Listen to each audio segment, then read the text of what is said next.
It's, Better battery. I think that's what my advantage, typing for you. and we don't want it to do that. Just be around.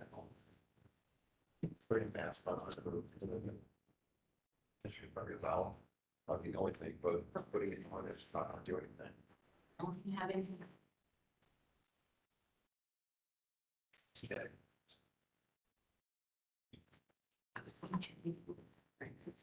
Wait, we're not going to close them. And when I sent this thing, let's to get it to do all of my document. It's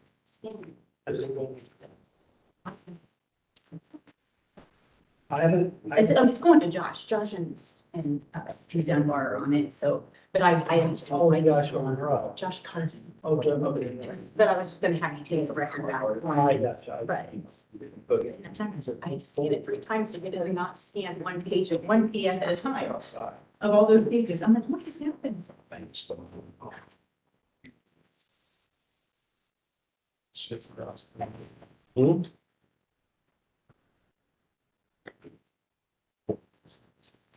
Whenever you're ready, Tony. Good.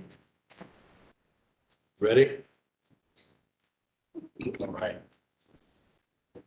Call the February City of Columbus Graphics Commission to session. Any preliminary business to discuss before we call our case? Yeah, we have one preliminary matter. Mr. Brown is here for 4500 Easton Way. Case was 14320-00464. Case that was approved to establish a standalone graphic at Easton. Is this on the docket today or? No, it's a preliminary matter to extend the commission order. Previously approved commission order. We need everybody to get sworn in probably first. Let me know when you're ready. Go for it. Anybody who anticipates providing testimony in the front of the commission today, whether you're actually going to or not, but if you think you might, raise your right hand. Do you swear or affirm that all the information that you will provide in your testimony will be true to the best of your belief and or knowledge? If so, say I do. I do. Thank you. Great. Okay, great. Mr. Brown, you've been sworn in. Jeffrey L. Brown, attorney with Smith and Hale, representing the applicant. This was an application that was approved by the area commission staff and by the graphics commission 7-0.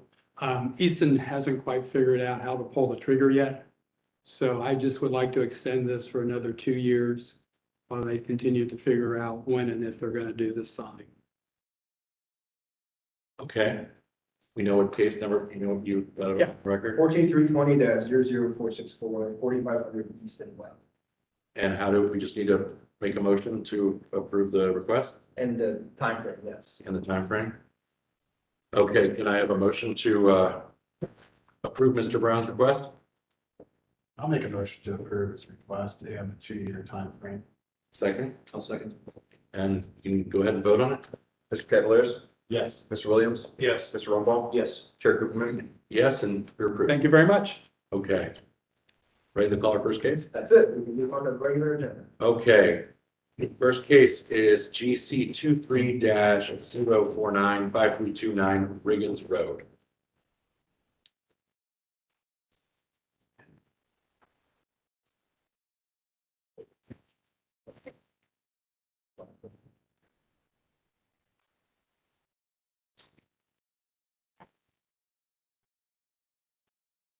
On this case.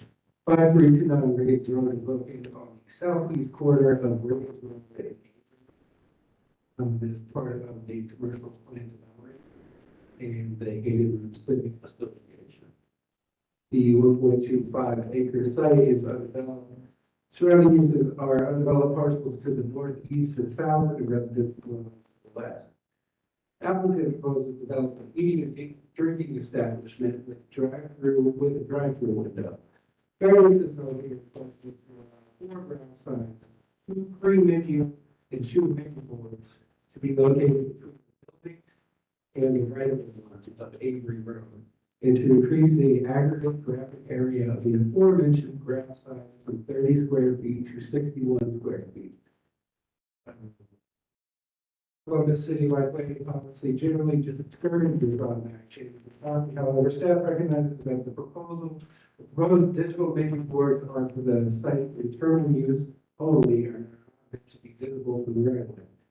Staff are thus supportive, but encourage the applicant to coordinate with the city forester on the addition of street trees along Avery and Ricketts Road to further screen the digital menu boards from the street.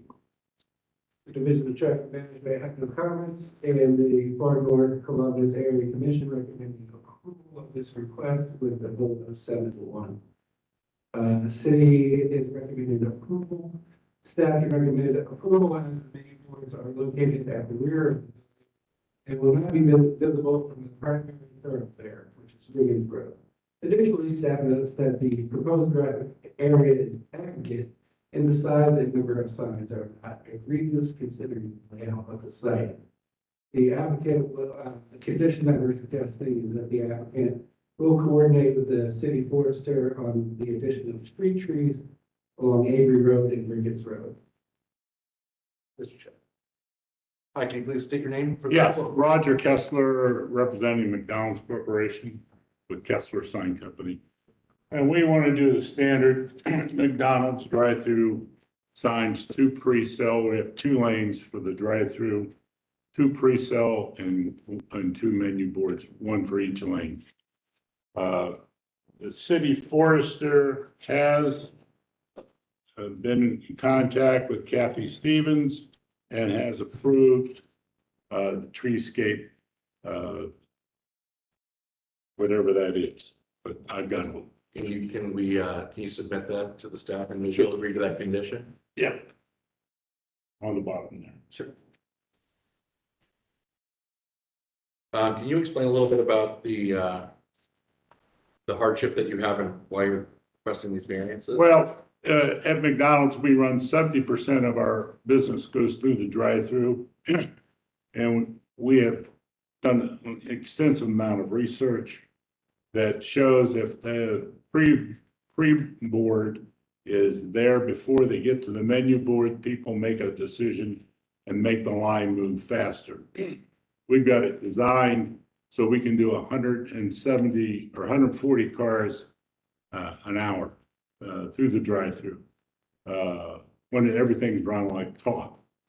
As you most might know, it doesn't always run like a talk. We have human beings there. So that's the purpose of it. It's pretty standard throughout the city of Columbus. 2 menu boards, 2 pre-sales, 2 lanes for drive-through. So this email you're referencing references a site plan with the trees as shown in November 23. Is that the one that was submitted with the application? It's hard to read the writing. Yes. I mean, it's really small. Is it the same? I mean, That was a condition that was added after staff review, so it probably wasn't with the original application. Well, I think he's asking if this is the same. what I'm asking is, are the trees as shown on this site plan the same one she's referencing in the email on February 14th? Yes. So we can state that condition for the record that the trees, the applicant will plant the trees as depicted in this site plan dated November 2023. You'll agree to that? Yes. Okay. Anyone have any questions? Anyone else here? Is that, is that, I didn't understand, were the conditions to add the street trees along Ravens and Avery after that site plan was submitted?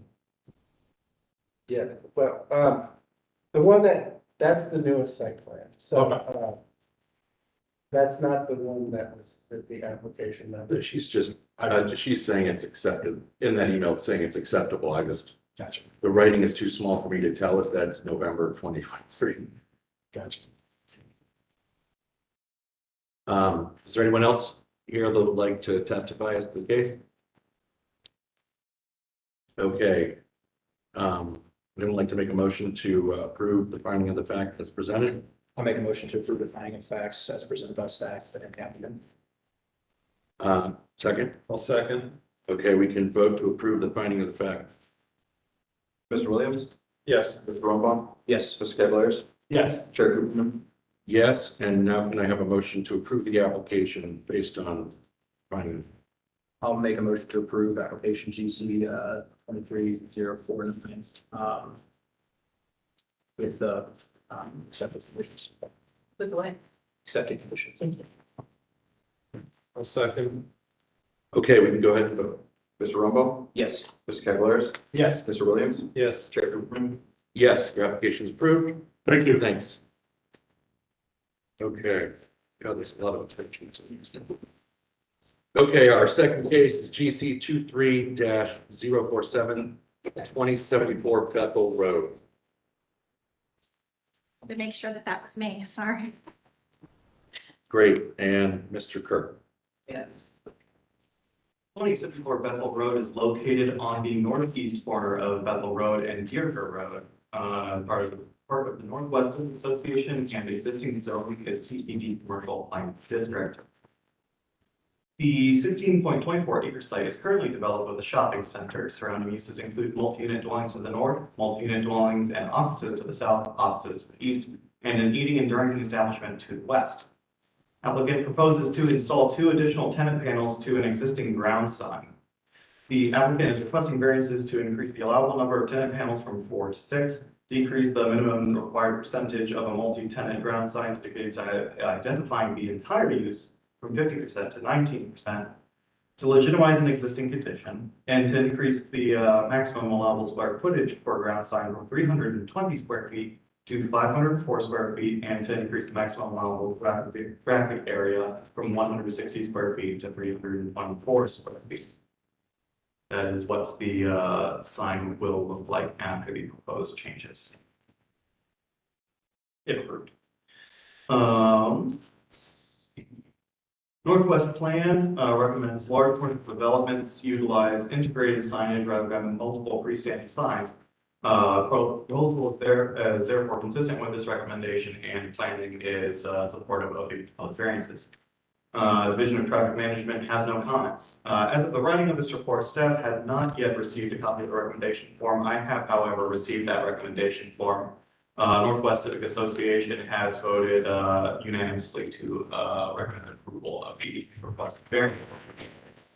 Likewise, the department's recommendation is that of approval. Staff can recommend approval as the proposed changes to the existing sign would be consistent with the surrounding signage along Bethel Road for similar uses. The increase in the number of tenant panels, as well as the increased square footage and traffic area, are necessitated by the sprawling size of the shopping center the sign in question serves, in the interest of reducing the number of freestanding signs as recommended in the C2P2 guidelines. Okay. I've been to the shopping center. This is where the Chinese restaurant just burned out, right, just had a fire. Yeah, that's one of my That was a bummer. Yeah. Sorry, go ahead, present your case. My name is Tracy Deal, and I am representing Brixmor, the shopping center owner, and Atlantic Sign Company brought this to me when they were attempting to get a permit, I believe, and the permit was denied. This is not the first time I've brought a sign similar to this before your commission. We had another sign that was similar to this. The economic status of a retail shopping center is changing in the current retail climate. So it is huge for tenants in the shopping centers to have visibility, to have signage that's visible. In this particular case, the building sets very far back off of the roadway, and the ground sign is essential to the success of the tenants in the shopping center. Additionally, the property owner had expressed to me that there was some concern about that area of the sign being used for people to lay inside of it and lay on it. And so by adding the tenant panels, that kind of eliminates an existing problem that they're having as well with this particular sign. It will allow motorists to be able to identify 2 additional tenants in the shopping center and hopefully mitigate any vacancies that occur in the shopping center due to lack of branding. Because what the shopping center owner has expressed is that they're experiencing difficulty in keeping tenants in those stores because of lack of signage. So we agree with the statements of staff, and we do want to make sure that the sign is fully legally conforming. And so we're hoping that we've written up the variances to cover any kind of existing nonconformity. And I'm happy to answer any questions that you might have. It's Hootie online, I just remembered. Sorry. Anyone have any questions? Love that.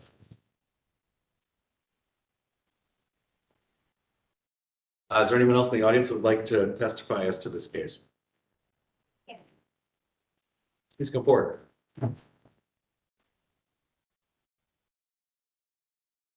afternoon. Can you please state your name for the record and confirm that you've been sworn in? Yes, Monica Tuttle, zoning chair for Northwest Civic. I have been sworn. I just am here to add some background to our recommendation. We do think that a variance is warranted in this case, given the odd nature of where those particular units are located. Although we think that the sign is very large, the fact that it is existing and we would be modifying instead of erecting a new sign, we do think that that warrants the variance and are strongly in support of this reuse. Thank you. Can I have a motion to adopt the finding of fact as presented? I'll make a motion to adopt the finding of facts as presented by staff and the applicant. Can I have a second? Second. We can now vote. Mr. Cavaliers? Yes. Mr. Williams? Yes. Mr. Rumbaugh? Yes. Chair Cooperman? Yes, and can I have a motion to approve the application based on the approved finding of fact? I'll make a motion to approve application GC 23-047. I'll second. Okay, we can vote. Mr. Williams? Yes. Mr. Rumbaugh? Yes. Mr. Cavaliers? Yes. Chair Cooperman? Yes, your application is approved. Thanks. Thank you. Okay, next, GC 23-043 5757 West Broad Street.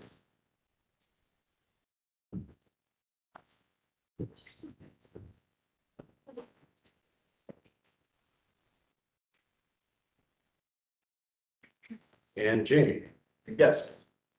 5757 West Broad Street is located at the southwest corner of West Broad Street and Galloway Road.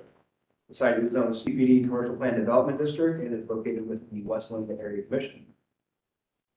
Surrounding uses include supermarket, fuel station to the north, a unit residential to the east, a commercial center to the west, and single unit residential to the south. The site is being developed a Sheetz fuel station and convenience store. The applicant requests variances to reduce the identification portion of a ground sign from 50% to 19%. Section 3377.08B2 states that illumination and special effects at least 50% of the graphic area of the ground sign or projecting sign, which utilizes changeable copy, shall be non-changeable copy for identification of the use for the source. The Oklahoma citywide planning policies discourage excessively large signs, stating that monument-style signs are recommended and should not be taller than 6 feet in height. The Westland Area Commission recommends approval of this request with a vote of 10 to 0. City staff is recommending approval of the request to reduce the identification portion of a ground sign from 50% to 19% with the following condition. Condition is the height of the ground sign will be reduced to 6 feet as required by the C2P2 design guidelines. Mr. Chair. Hi, can you please state your name for the record? Hi, my name is Rebecca Green, and I'm here on behalf of the applicant. And you've been sworn in? I've been sworn in. Okay. In this particular instance, like many other Sheetz locations we've brought before you, we're looking for a reduction in the identification portion of the ground sign. There's your ground sign. In this case, we have, do you have the site plan available to take a quick look at? Maybe not. There's an access point both from the east side where and only off of Galloway. So if you were going west on East Broad Street, you would have to turn left onto Galloway Road and then onto the site. Our concern is that since gas prices are the most important factor in choosing a gas station, that we need to have the gas prices to be at least 18 inches tall. That would give the average consumer traveling at speed on West Broad Street, 180 feet to make that choice. And we want to be able to have that consumer safely turn left onto Galloway and then into our site. Likewise, there's a right turn only access point if you're going east on West Broad Street. And the sign is placed, so once again, if you were going at speed, you would have 180 feet when you see those gas prices to make that choice to turn onto the site. We believe that the identifying portion of this, if we would make the identifying portion 50% of the total sign area as required by code, it would make the sign unnecessarily large. The sign across the street, Kroger's, is, I believe, 392 square feet. So we are definitely within the area, there's similar characteristics. Ours is much smaller than the Kroger sign. And that is the reason for our request. And you're agreeable to the condition recommended by city staff? Can you repeat I that? said, are you agreeable to the conditions recommended by the city staff? What were the conditions do? The height of the ground sign will be reduced to 6 feet as required by C2P2 design guidelines. No, we do not agree to reducing it to 6 feet. We want to keep it at 15. Yeah, that would kind of, If it's at 6 feet, we will, counterintuitive. it would be, the gas prices would be right in the grass area and be very challenging to see. 18 inches, were you referring to actually the number that's posting the gas?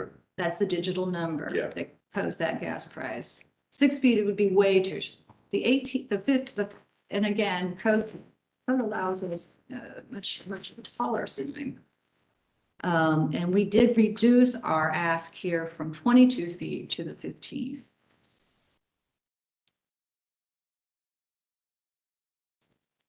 Does anyone else have any questions?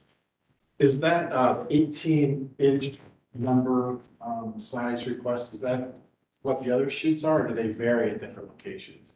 They do vary some, if that's one of the more standard size, but they do vary some. When we have a limited access site like this one, you know, obviously we want to use a larger digital number, just so folks, when they're changing lanes, have that opportunity to do so well in advance of that decision to make that change. We do not want to cause extra traffic problems on roads adjacent to our sites. Is the sign like in a hole or something, or why the variance? It is a little bit in a under elevated or lower than the road. But again, we don't need a variance for height here. This is just a C2P2 guideline for the 6 foot. I believe we're allowed 20-foot sign in this location. Yeah. Under code. So That's right.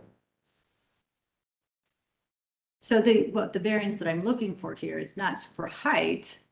Certainly there's a guideline out there citywide, or not citywide, in the ratified areas of Columbus that want the C2P2 6 foot height. But we do not need a variance from code for the 15 feet. Our initial ask, what would have required, it was a 22-foot sign. So this is much less. So originally you were asking for 2 variances and you reduced it to 1 That's by correct. reducing it under 20. Well, they couldn't have got 22 feet anyway, because the original sign was a pylon sign, so CPD text prohibits. So a 22-foot monument sign would be pretty expensive, so I think it's kind of a, We did a 20-foot was it on expensive? the east side, but yeah, you're right. Is there anyone else in the audience? Do you have a question? Yeah, I mean, the variance is really to reduce the identification portion of the ground sign from 50 to 19. That's the variance. That's correct. Yeah. So if you're allowed up to 20 feet in height. Is there anyone else in the audience that'd like to testify in this case? Okay. There's no more questions. Can I have a motion to adopt the finding of fact as presented? I'll make a motion to adopt the finding of facts as presented by staff and the applicant. Can I have a second? I'll second. Okay, we can vote on adopting the finding of fact. Mr. Rosenbaum? Yes. Mr. Cavalieri? Yes. Mr. Williams? Yes. Chair Kluger? Yes, and we can now vote on approving the application based on the finding of fact. Make a motion.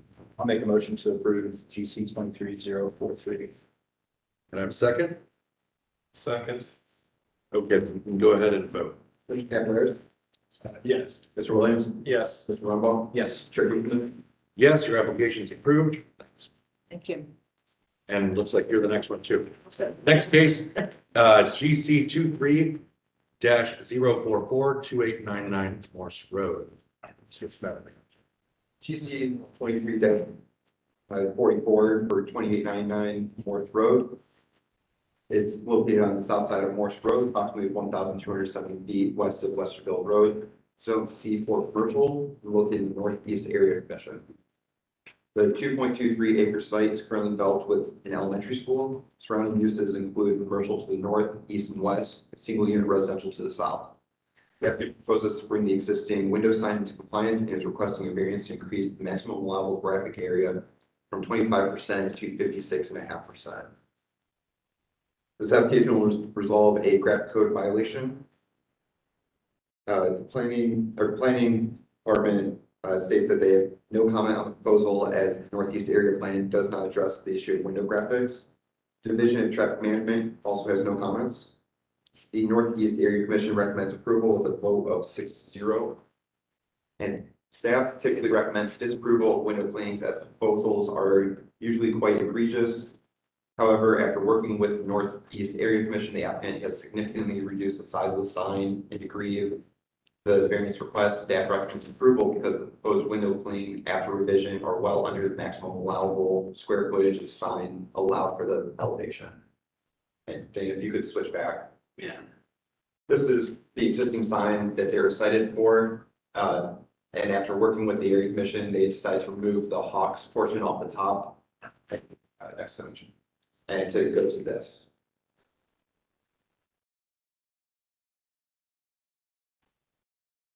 Could you please state your name again for the case? Sure, my name is Rebecca Green, and I've been sworn in. Okay, please go ahead and present your case. So this is, as stated, this resulted in a code violation. This is a private elementary school. It's located on Norse Road. It's original use was retail / warehouse. It had, this building has truck bays and this sort of thing along the side. It has large windows, as you can see. And now they're using it for a elementary school. The Northeast Area Commission was very concerned that this might set some kind of precedent to have such large window signage. This particular kind of window signage is perforated vinyl, so 70% of it is solid and 30% of it is see-through. So you can actually, when you're inside, you can look outside quite clearly and see who's out there. But from the outside, you mostly see the graphic or the color or the texture of the window vinyl itself. And that's what you see there. However, the Northeast Area Commission did not want such a large window graphic. You can see it's a substantive. It covers the whole thing. The reason it was put in place is twofold. One, it receives a lot of sun through all those windows, and there's a classroom immediately behind that graphic. And they did not want all that sunlight in there. The second is it is elementary school age people, and they want to have privacy for those children that are right there, right behind the window graphic, and they want to make sure that they have good safety for caregivers who are picking up their children. So they don't want a see-through surface for that particular use. The original graphic that was cited would have required a area variance for the allowable graphic area, as window signage is considered a wall sign. So by removing the upper the graphics on the upper windows, we were able to get it below that area variance requirement, so we don't need that variance any longer, but we do need we still are struggling with the 25% window graphic problem. I'm sorry, window sign problem. So as you know, the code requires us to have window signage that's less than 25%, and this is obviously more than that. But it is kind of a unique use in that we don't have schools that are operating out of commercial spaces. Is this the only tenant in the building? This is the only tenant in the building. And you've modified it from a flex warehouse use essentially to a school? That's correct. Of course, that's the retail space that's right behind that graphic, or the old retail space. Is that microphone on? I don't know. Am I not sitting close enough? Push the button and see if the green light is on. There is a green light. Am I just not? Yeah, great. Okay. Sorry. Sorry, not your fault. Any other questions? That's what I have. You know, there's no ground sign. for There this- is a ground sign. There is a ground sign. Yes, sir. Okay. So it's just about the glass, what's on the glass. That's correct. We're underneath the wall window allowable area. We do have a ground sign, but we have that 25% of graphics on windows. This, because it is window vinyl and it is a perforated window vinyl, it's a little different than what a normal window sign is.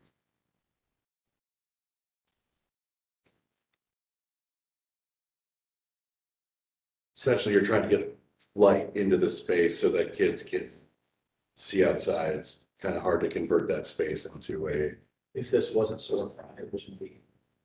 If it was a glass storefront, it wouldn't be outside of code. What was the question? I If don't it know. wasn't a glass storefront, if it was just solid wall and the sign was, Exactly right. it would be fine. Which, I don't know, Steven was gonna get into this. So this is kind of a precedent setting case, one that I've been prepping you guys for. We're seeing a lot of these come in the next couple months, so I guess our feeling in-house was that as long as the total graphic area doesn't exceed what would normally be allowed, we're okay with increasing the percentage of window. Especially since, obviously the argument, protect kids and keep out sunlight is valid. It doesn't mean you need to put a graphic on it. You can still have a blank canvas, but the fact that the applicant has worked with the area commission and staff to meet what would normally be code compliant for the performance of window graphic, we're starting to feel that it's okay, but it's a little bit decide. I certainly think this is unique. I mean, Yeah. you're converting a space, it's a school, so you have to be cost conscious and in order to convert that, I'm sure would be expensive and then you'd be losing all the sunlight in an otherwise former warehouse building. Is there anyone else that would like to speak to this case? Can't remember if I asked or not. Okay, can I have a motion to adopt the finding of the fact based on the fact presented? I'll make a motion to adopt the finding of facts based on presentation from staff and the applicant. Can I have a second? Second, Okay, we can vote. Mr. Williams? yes. Mr. Rumbaugh? Yes. Mr. Cavaliers? Yes. Chair Kaufman? Yes, and can I have a motion to approve the application? Make a motion to approve application GC 23-044. I'll second. Mr. Rumbaugh? Yes. Mr. Cavaliers? Yes. Mr. Williams? Yes. Chair Kaufman? Yes, the application is approved. Thank you so much. Thanks. Don't go anywhere. Hey. Application number GC 23-045, 4425 East Livingston Avenue is our next case. Yes, GC 23-045 at 4425 East Livingston Avenue is located on the southeast corner of South Hampton Road and East Livingston Avenue. It's part of the Mid-East Area Commission and existing zoning is C3 Commercial District. The 0.46 acre site is currently developed with a gas station. Surrounding uses include a gas station and retail to the north, shops and offices to the south, a fire station and single unit dwellings to the east, and retail and offices to the west. The applicant proposes to replace a damaged pole sign in the East Livingston Area Community Commercial Overlay used to display fuel pricing information. The applicant is thus requesting variances to allow a pole sign to display changeable copy for fuel pricing, to allow a ground sign without a sign base, to reduce the setback for a ground sign from 15 feet to 8 feet, to increase the allowable height for a ground sign from 6 feet to 20 feet, and to increase the allowable graphic area for a ground sign from 38 square feet to 82 square feet. Planning requests a monument-style sign and a reduction in height to no more than 6 feet tall for consistency with Columbus citywide planning policies, design guidelines, and thus does not support the variances to allow a pole sign and to allow a height of 20 feet. Staff is supportive of allowing automatic change of copy limited to fuel prices only if the sign proposal is modified to be consistent with those C2, B2 design guidelines. The Division of Traffic Management is supportive of the variance to reduce the setback requirement from 15 feet to 8 feet for this sign. The Mid-East Area Commission recommends approval of the requested variances, voting unanimously. City Department's recommendation, though, is that of disapproval. While staff can recommend approval for the automatic changeable copy limited to fuel pricing information, the increase in sign height and allowing a pole sign is not supported as it is incongruent with the adopted C2B2 guidelines. Given the density of the site and surrounding area and the proximity of vehicular traffic to the proposed sign, an increased sign height to that degree is not necessitated to properly display the necessary information. Check. Can you please state your record and the gentleman now sitting to your right? Jim McFarland, Joint Resources, I've been sworn in. He's going to take it. Okay, please present your case. Thank you. This is an existing sign that was damaged in this location several months ago. And in order to, while they were making improvements on the pole that was supporting that particular existing sign, they decided to make some upgrades to the graphics that are on it. The ability to, the site is very small for gas stations, and there's not a lot of movement places for traffic to go. And many times vehicles park right next to that location. To be able to have a sign at 6 foot height would be generally covered from vehicles will be parked there regularly that are stopping. There's not parking lines on the site, but vehicles park there regularly. And there's other underground utilities and storage tanks that would prohibit moving the sign further back right of way. The property owner decided that it's more feasible just to reuse the existing foundation, repair the damage, and then add the additional features to the sign to make it current with the current locations, changing from Sunoco to Shell. So it's also a new gas station that's going in, a new vendor. It's also consistent with other graphics in the area. But the primary hardship is the size of the lot itself and being able to find a suitable area to move the graphic to another place on site that would be viewable from traffic going on Hamilton Road. And we want to keep it where the entrance is at currently, and there's nowhere else really to put it conveniently without tremendous expense. And it would also interfere with the traffic coming in and out on the entrance on the north part of that drawing. So they just wanted to use what they had to upgrade it, update it, and did receive support from the area commission unanimous comments for approval. We had a similar case recently about a pole sign, and I think the applicant worked with city staff to convert it into a monument sign, which I think would. Yeah, is any of that discussed? I don't think anything I heard in your presentation has anything to do with whether it's a pole sign or a monument sign that's just wrapping around those poles. Was that ever discussed? But they can't put a monument sign in because it required having to dig down further to put a foundation in. If there's underground utilities and other storage tanks in that location, they don't want to have to disrupt the current parking lot to do that. And the existing foundation footers that are used for the existing pole are sufficient to be able to. Yeah, I don't think that's true. Just based on what we found out in the last couple of weeks. It can be 2 poles, but you can trap it with something that satisfies the monument sign. Are you saying to add some more down below to make it more just monument? so the 2 poles are not seen. It's just wrapping. You don't need any more foundation. I'm sorry. We haven't discussed that. If that is a condition of approval, it's something that I could bring up to the applicant, or to the company. So, so you're requesting to have the two poles not be exposed below, but covered all the way down, so it looks more like a monument style. That's the correct? gist of the. Okay. I would defer to city staff. I mean, that's what we did. I don't remember what it was recent. Yeah, it was a similar situation, different gas station, but yeah, it would essentially entail wrapping those two poles in some sort of sheathing material to make it look like a monument sign. Yeah. It's more cost effective. In dialogue with the planning department, it was also mentioned that there was potential for bringing the sign down to 16 feet or 18 feet, I don't remember which.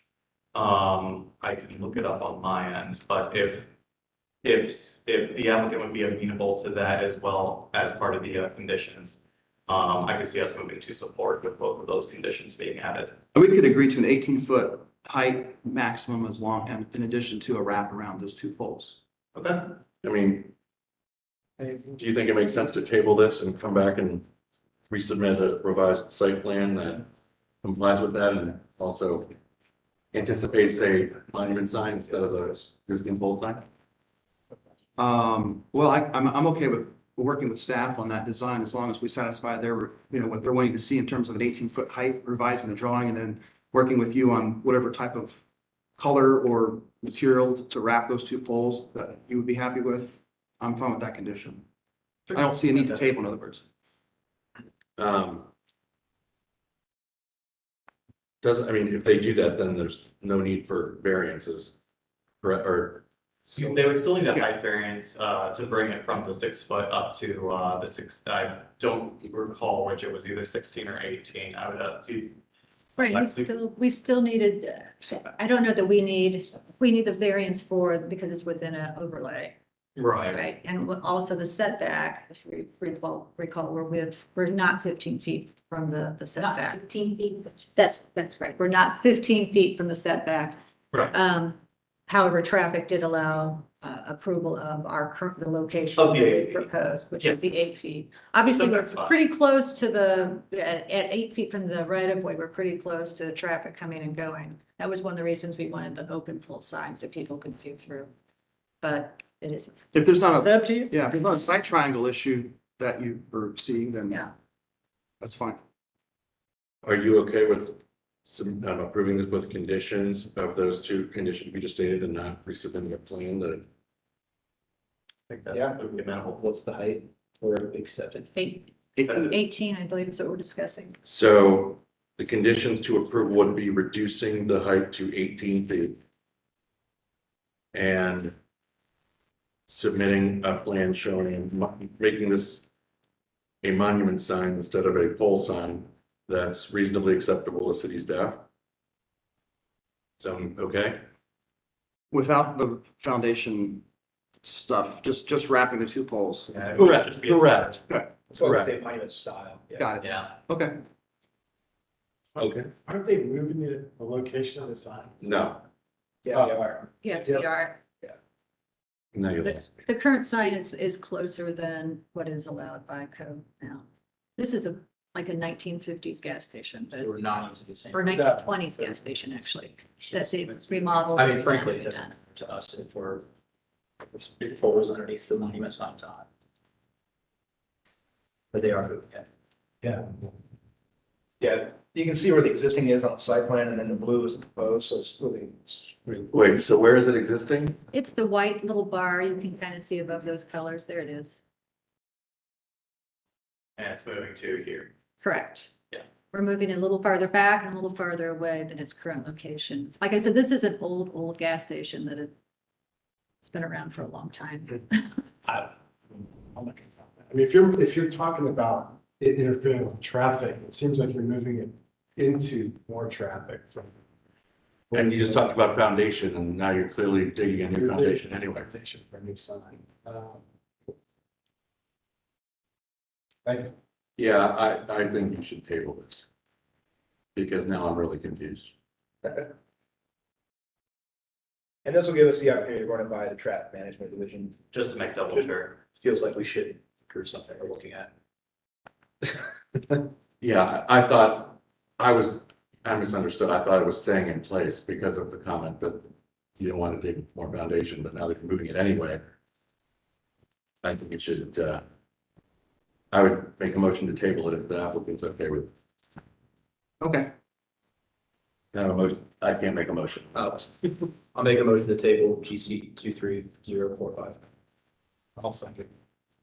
Do we have to vote on it individually? Okay, go ahead. Mr. Cavaliers? Yes. Mr. Williams? Yes. Mr. Rumball? Yes. Yes, and we'll table this to a further date. Thanks. Thank you. Don't go anywhere. Okay. Okay, next case. GC 23-048, 8833 through 8847 Lyra Drive. Mr. Trimmer. 8833-8847 Lyra Drive, located on the west side of Lyra Drive, approximately 800 feet south of Gemini Place. It is part of the far north Columbus Area Commission and is zoned LC for limited commercial. The site is perfectly developed. Surrounding uses are the Polaris Fashion Center to the west, hotels to the north and east, and retail establishments to the south. The applicant proposes to construct a multi-unit commercial center. Each tenant will have code-compliant front to the east and rear to the west, wall fronts. The end unit at the southeast corner will have a third 44 square foot wall front on the southern elevation, which would otherwise require a variance. The site will also have a clearance bar for pickup window and 3 directional signs necessitating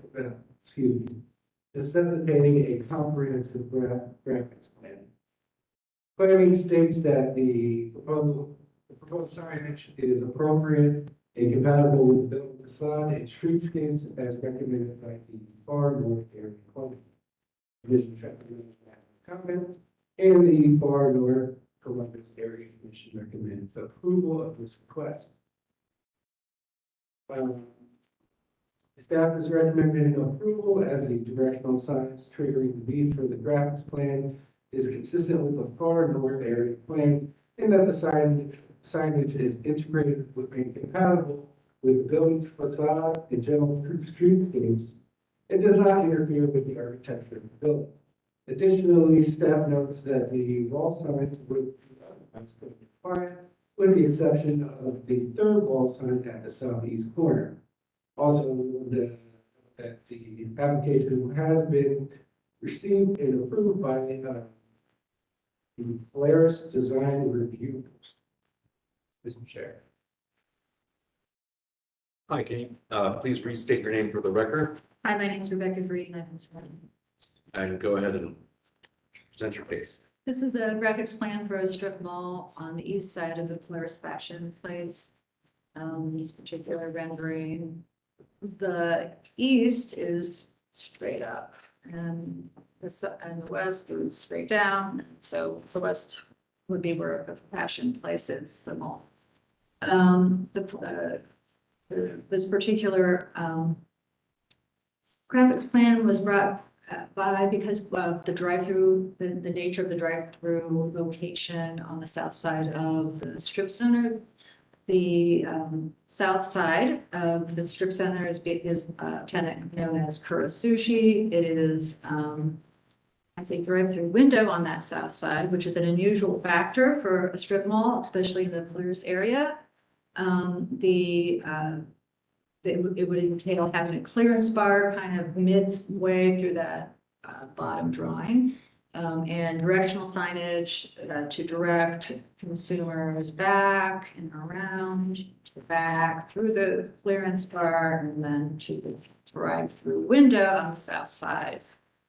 So this particular plan includes mostly compliant wall signs.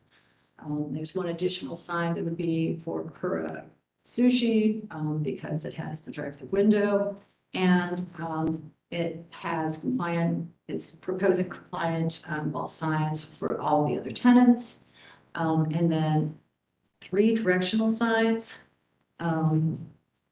on the site, directing folks through the drive-through there, 2, 3, and then a clearance bar, which is kind of in the center, it's rather, a clearance bar there. Yes, there is.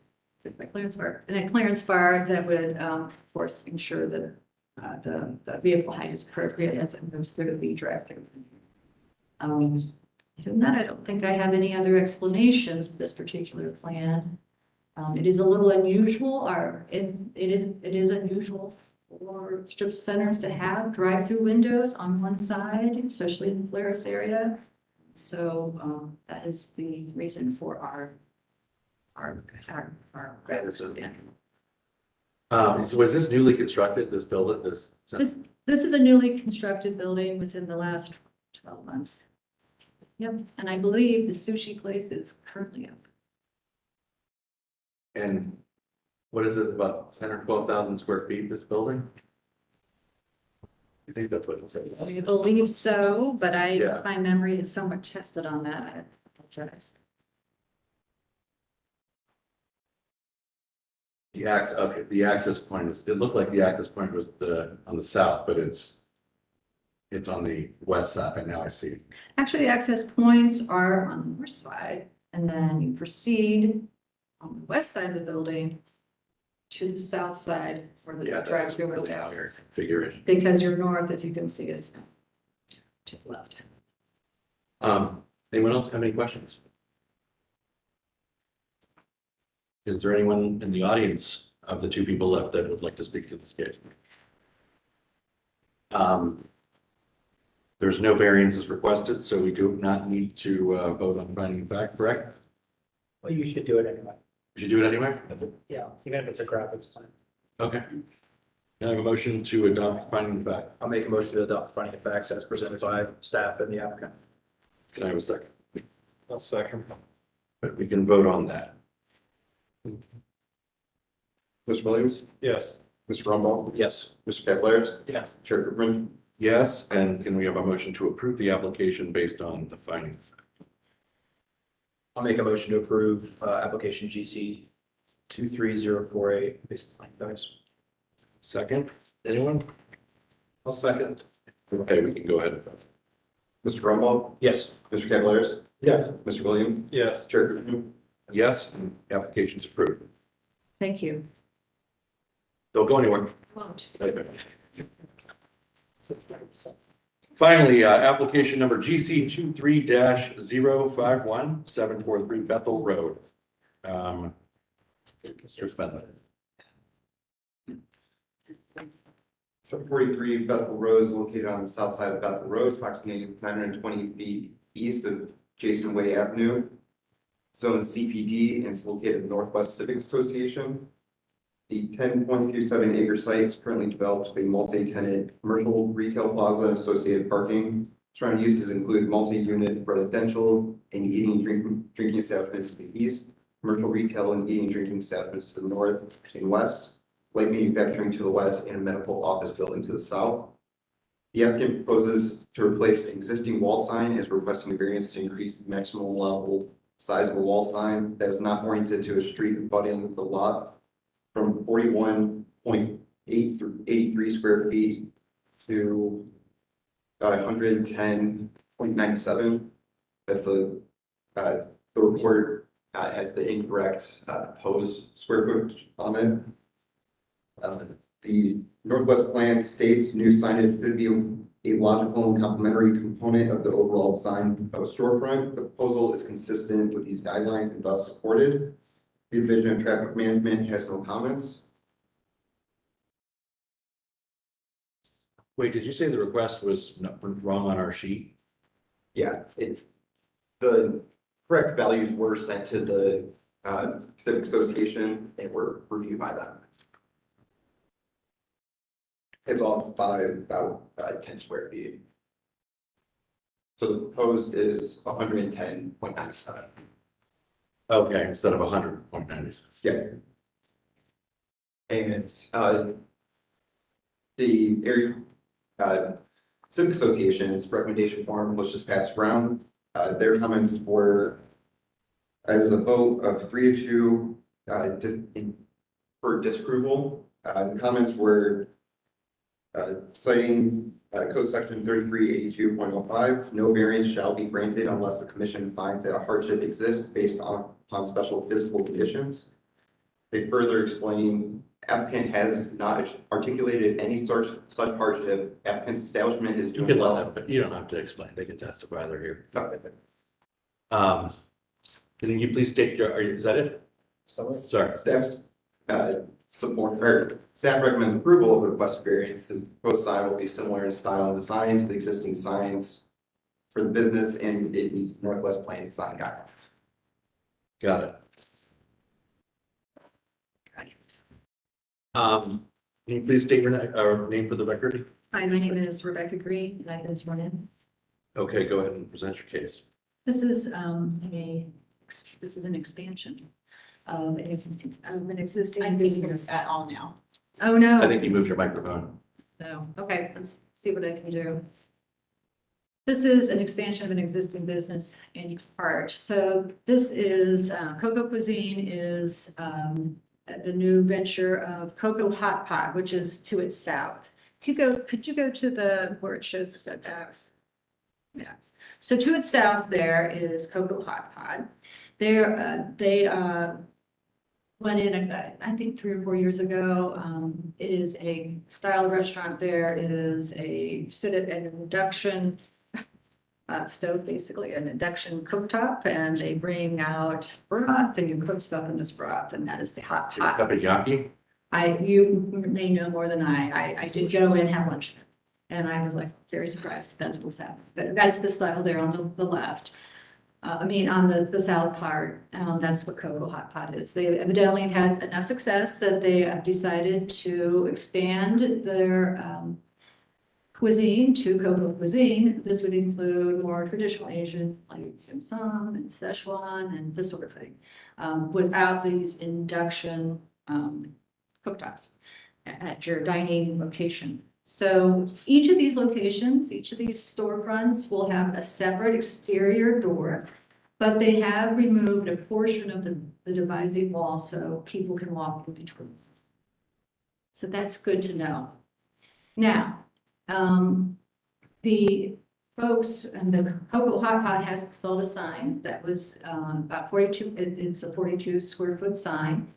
And it is 101 feet from not a right of way, but a property line. The access point into this very busy shopping center is a private drive. This photo tells you what it looks like. This is the Coco Hot Pot sign that I described before, 42 square feet. And then the next two to the right, the next two little spots there, not the whole thing, but the next two little spots to the right are where the Coco Cuisine sign would go and where that distance would be located. There it is, that's the sign. And it was designed to fit neatly in between those posts and to identify the entrance for this separate dining experience. The interesting thing is that that 10 feet makes a huge difference. So because I want to put a sign for this location and there's a dividing wall, they've removed part of that wall. This is now considered one use under the code. And if you use the mass factor for that space, for the entire space, I mean the Coco Hot Pot space and this new space we're talking about, you end up with a approximate 42 square feet allowable graphic area, which has already been gobbled up by that Coco Hot Pot sign. If I had put in the Coco Cuisine sign first, and put the Coco Hot Pot sign in second, then I would have a mass factor of 2. So I would have been allowed about 88 square feet. Well, I don't understand. I know and understand. Zoning clearance, it would have been a mass factor of 1 for both because it's going off of what is the closer to the lot line. Right, so I fancy calculations here for the difference. No, but I checked with zone clearance and it would, mass factor. Because it's the end cap and it was installed first, that's the issue? No, because the microphone, right? You were talking louder. I was talking louder. Because it's over 100 feet from the property line, I get a mass factor of 2. Since it's under 100 feet from the property line, I get a mass factor of 1. So if I had put the Coco Cuisine sign in first, I would get more square feet of sign area than if I had put the Coco Hot Pot sign in first. And it's just the nature of the zoning code. It's just one of those little things. Is there still a demising wall in there or did they knock it down? There is a partial devising wall. But they opened it up in order to combine it, make it. That's correct. And that's why it's considered one use. Right. If we had not removed that wall, then of course we Two would have different had, spaces, yeah. yes, but because we removed that wall, we get we get no additional. Is the wall combining dining rooms and kitchen? There's one kitchen for both uses, and the wall this then allows people to remove things from the kitchen into the new restaurant space. But the restaurant, so the whole thing's combined. They're separate businesses. They're considered separate businesses by the owner, but they're considered one use by the city. Got it. Dining rooms are separate. The dining rooms are separate, we have one kitchen, and in order to get food to the new space, you have to walk in the interior as opposed to outside. So the 110 square feet is both signs together. Correct. Both sides together is 110 square feet. Jamie just was looking through the code. With both signs, the average of the two would be taken, which means it would be under 100, so it'd be a mass factor of 1. And also, I think where the 101 foot line is depicted, that's not actually where the Coco Hot Pot sign is. So I imagine if it was measured from the location of the sign, it would probably be just about 100 or under. Because right about where James' cursor is where the actual sign is located on the elevation, not on the corner. I'm still confused. But it's still. Yeah. The shape of that site too, it's. Yeah, different, that's, so you're losing. before I call up the local area commission, can you go back to the configuration of the site? Is the parcel really the weird? It's an angle. The parcel is angled because of the entrance, the way. But it looked like the parcel is over a building, like that a building was resting, right? But like a So the structure. space is right here. Yeah. That is a bizarre shape. Is that a structure or is that a parking lot that it's cutting over? Parking lot. Okay. That is really bizarre. Well, here's the code, if you want to look what that. Yeah. There we go. So an individual use for activity which has a public entrance on a building face that is not oriented to a street, but a lot may display wall signs that on that side, of course, applying mass factor. So Rebecca is correct. It's either 0, 100 or 103. But since it's an angled building, we always take the average. The average in this case is 95, so it's less than 100.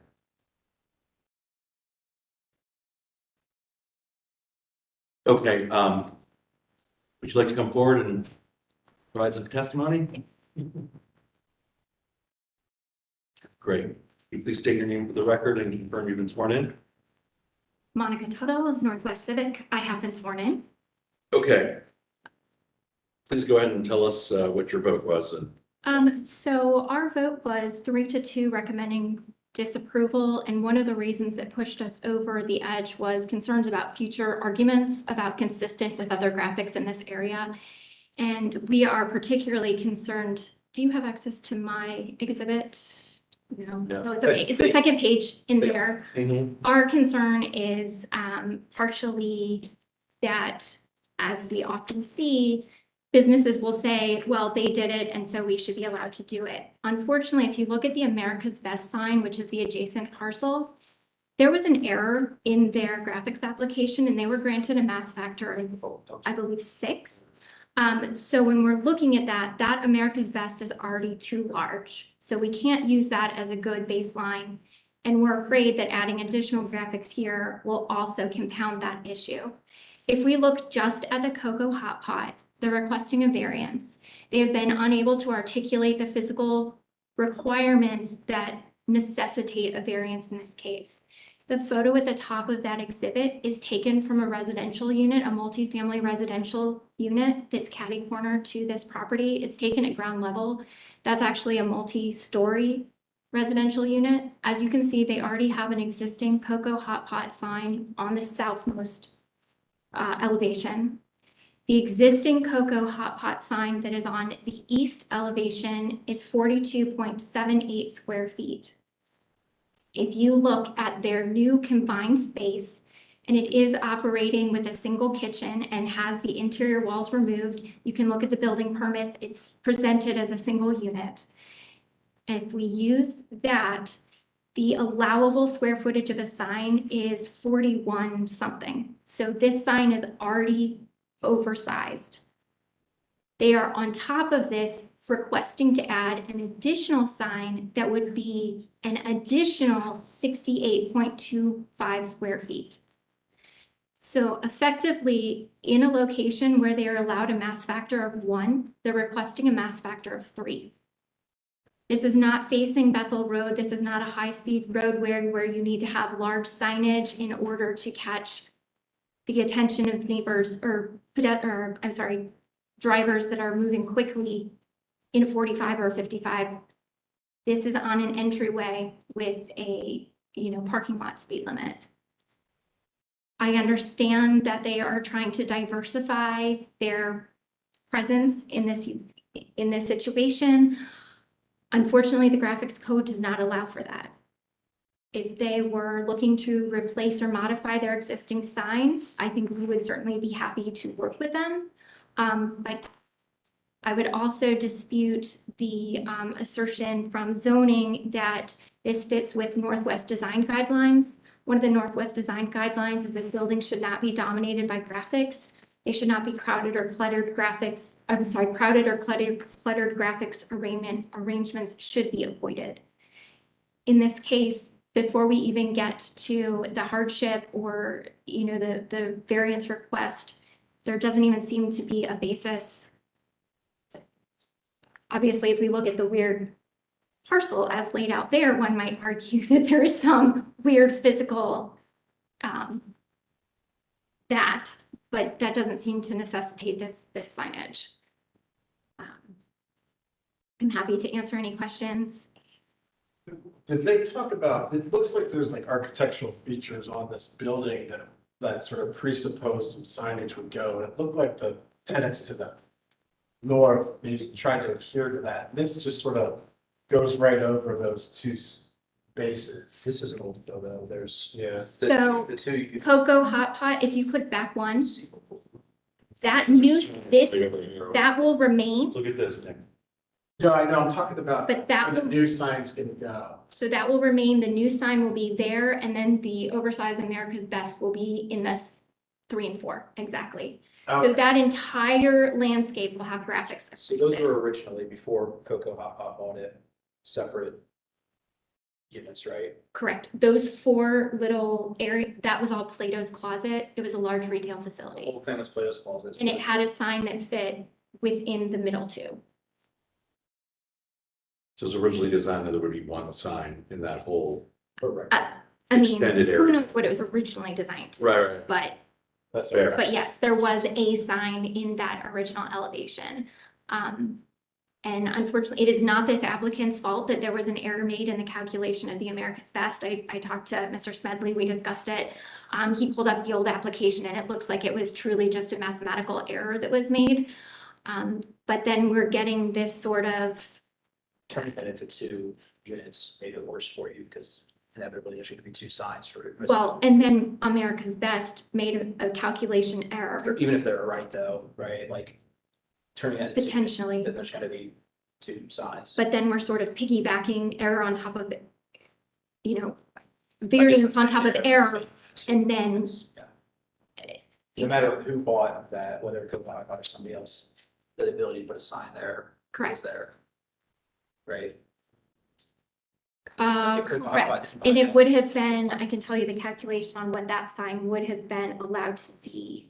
Somebody else would. If it were someone else, they would have been allowed to have a 31 square foot. Different. So 31 square feet would have been allowed if that were a separate tenant. If it were a separate tenant. But it's not a separate tenant. And they also have an additional sign on their south elevation. We are very supportive of especially small local business owners. I would certainly advocate for that. I just, in this case, especially given that this is directly in front of a residential area, you know, we're trying to infill, we're trying to increase housing intrigue to people living close to these other uses. And as we expand graphics, I think it makes it harder to make those desirable locations. Obviously, that is not this applicant's fault or problem.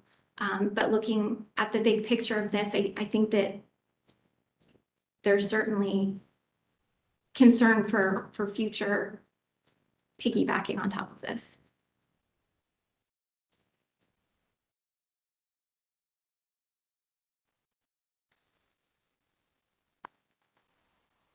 Well, I tend to, well, it puts it in a different perspective when you see the other sign to the south on that building.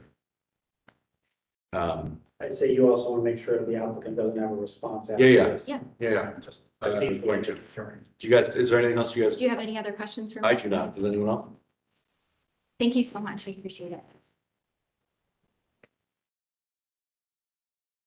Yeah, that comment was really meant for you. It's different perspective when you see a picture of the, I wasn't, obviously your application doesn't have to say that, but I wasn't aware there was a sign to the south, or facing south as well. There is a sign to the south, yes. So the Plato's Closet sign that was there before, on those 4 different, 1, 2, 3, 4, that whole space was a 92 square foot sign. And it is unfortunate that the area is now burdened with this unusual. Sorry. It is unfortunate that this area is burdened with the unusually large America's Best sign, which is going to occupy the right 2 spaces there. But is it also right that this new business does not have any sign whatsoever? Because under the current situation, we have 0 square feet allowed to us to over that entrance. There's no allowance. There's no sign area whatsoever I can put over that entrance to our new business. Yeah, I mean, you've got a lot of going on too. I mean, you've got 2 names, you've got a logo, you've got seafood, what up, dim dim. I mean, you're asking for a lot. 2 different restaurants. Okay. Yeah, well, it's 1.5 restaurants. You have 1 kitchen. Yeah. The residential that was placed there well after this whole area was developed with this commercial retail. I mean, they were aware that there was going to be signage when they put that in. That's the 92 square foot, Plato's Closet sign.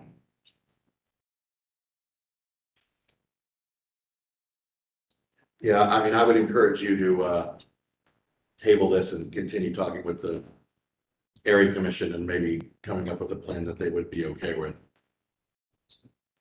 I'm just having trouble with any hardship would be overcome by that south side. I mean,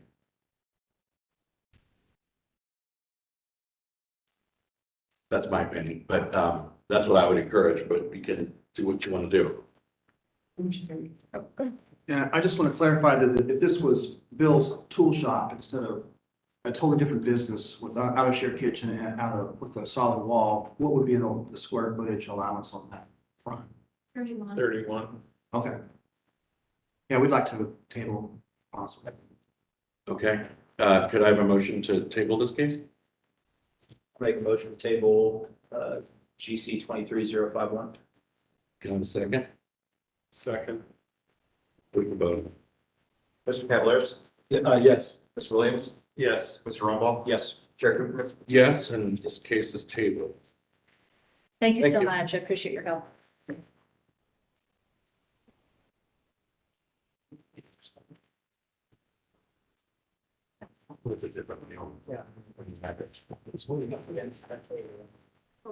That's a wrap, Jamie? Yes, sir.